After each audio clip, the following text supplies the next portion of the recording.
கோளும் ஒன்றாய் காண அங்கு கற்பகம் என்னும் கடவுளின் மெய்யில் சூரியன் முதலாய் 9 கிரகமும் பலவித குணங்களை கொண்டிருக்கும் எங்கள் கற்பக தருவில் அவை வரும்போது ஒன்றாய் சேர்ந்து பலனளிக்கும்.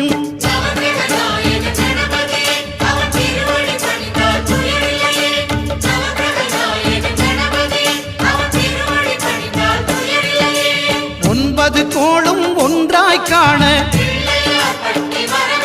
அங்கு கற்பகம் என்னும் கடவுளின் மெய்யில்